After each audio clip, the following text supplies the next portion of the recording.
players met his gaze. He nodded in satisfaction. As I thought. He looked back at his accuser. You see? Now sit. We will continue, and may the most cunning cheat win. His accuser stared at him. Shin could read the other man's face as easily as a scribe might read a book. There was anger there, but mostly consternation. This was not going how his accuser had foreseen.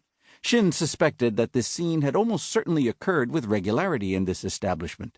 Accuse the newcomer, demand compensation, and send them packing before they realized what had happened.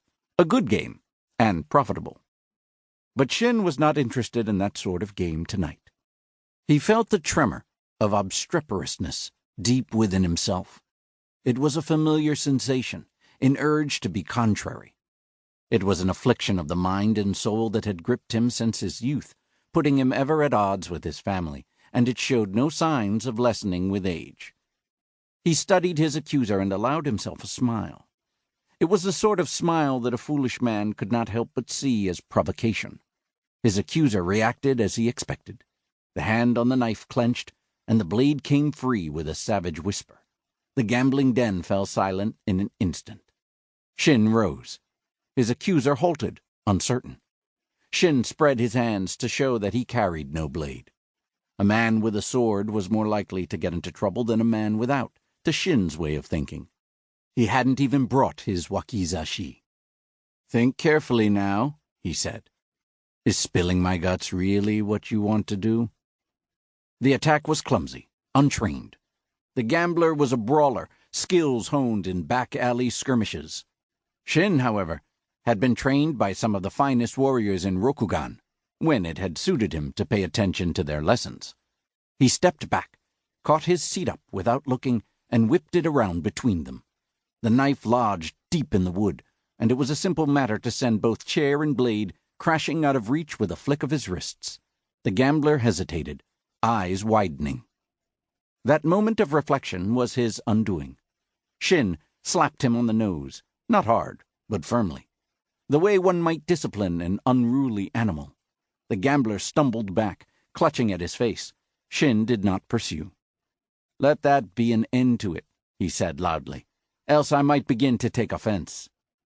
All eyes were on the confrontation now, some more hostile than others. Benches and stools scraped back across the dirt floor, and men rose, 5 of them.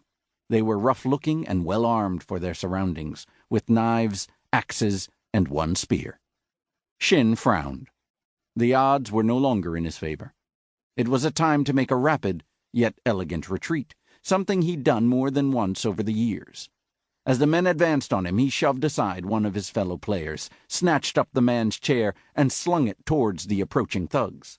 Then he turned and ran. He heard a crash and shouts, but didn't look back. He went out the door, sliding in the muck of the street as he fought for balance. Dogs barked, and someone cried out from a nearby doorway as he raced down the narrow alley towards the river.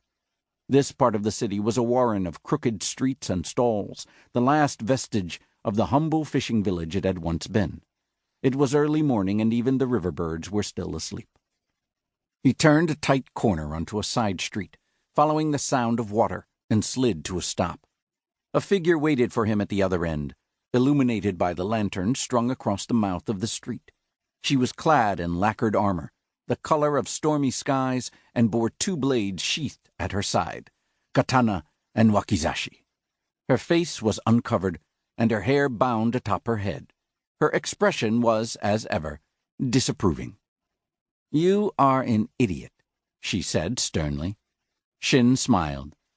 "Hello, Kasami. I thought you were sleeping." Her expression became thunderous. Hiramori Kasami had been born in the Uebe marshes, daughter of a vassal family. But the Crane were not ones to let a simple accident of birth obfuscate potential. She was now a blade of the clan, honed to a killing edge, a fact that was evident even to the most foolish of men. She was also his bodyguard, something that no doubt pained her to no end. "Is that why you chose to sneak out without alerting me?" she demanded. Shin shrugged. "Well, that, and I knew you'd try and stop me." She made a sound low in her throat, somewhere between us.